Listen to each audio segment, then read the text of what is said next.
Hi, families. Welcome to day 11 of the Jesse tree. Yesterday we saw that the old woodcarver had carved a picture of a sheaf of corn, and it was about a woman in the Bible that was one of Jesus's ancestors. Today we're going to read about a little boy. Yeah, how exciting. The title of this chapter is Speak, Lord, for your servant is listening. Be careful where you step. I put down my spectacles somewhere and now I can't find 'em. The carpenter was in a towering rage. His woodworking tools lay scattered at the foot of the Jesse tree. Without his glasses, he could not see to work. Without his glasses, he could not see to find his glasses.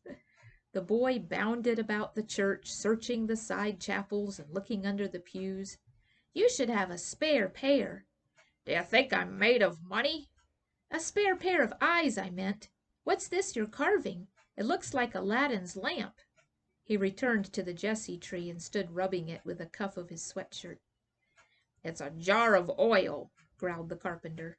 In the old days a man became king only when the high priest anointed his head with oil. "So is this a story about a king or a priest?"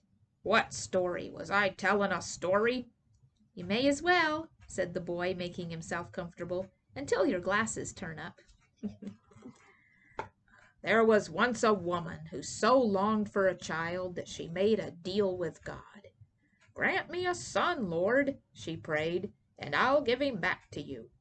True to her word, when Samuel was born, his mother loved him, nursed him, enjoyed and taught him, then gave him up to be a servant in the temple at Shiloh. Eli the high priest was a very old man, older than I am, and blind, pretty near blind. He had sons who would take over from him when he died, but in the meantime he had Samuel to be his hands and eyes. Priest and boy lived out their days and nights in the temple, sleeping on the floor in the big darkness. During the day there was always noise, singing, chanting, the murmur of doves, the twitter of sparrows. At night the silence was solid black, but it held no terror for either of them. Eli's whole world was dark, and for Samuel there was the glimmer of the sacred lamp, burning like a single watchful eye. "Samuel, Samuel!" The boy raised himself up on one elbow. The words had awakened him. The old priest plainly needed him. Perhaps he was ill. Jumping up, Samuel ran to Eli's side. "Yes, master, here I am." "What's the matter, child?" said Eli, bleary with sleep. "You called, so I came." "I did not call. Go back to sleep, child." Samuel went and lay down again.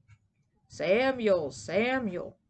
It was a gentle voice and very familiar. Samuel jumped up at once and hurried to Eli's side. "Here I am, master." "I did not call," said the old priest, opening his blind eyes. "You're dreaming a lot tonight." So Samuel went back to bed. But once again the voice called to him, "Samuel, Samuel." Samuel felt his way through the darkness to Eli's side. "You did call, master, you did." Then Eli understood. "Go back to bed, child, and if the voice calls again, say, 'Speak, Lord, for your servant is listening.'"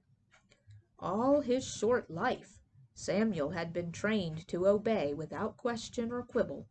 He went back and laid his head down, though his eyes strained open in the darkness, and his heart was jumping. "Samuel, Samuel," called the voice, patiently awaiting an answer. Samuel knelt on his bedroll. "Speak, Lord, for your servant is listening." And God spoke to him.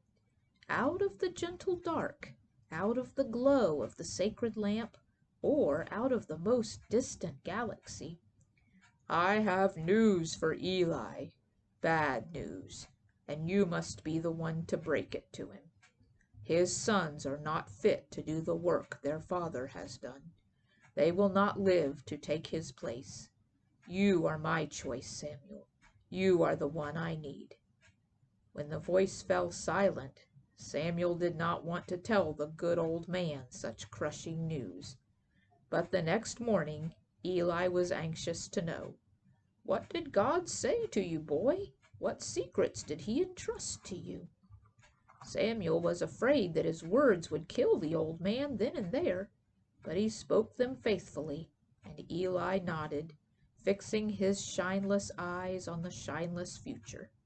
Then he patted the air with a trembling hand. "God is good," he said. "Let it come." The Jesse tree stood incomplete. Its lower branches were crowded with leaves and symbols, but the upper branches were still trapped inside the slab of oak, like something ancient and only part unearthed.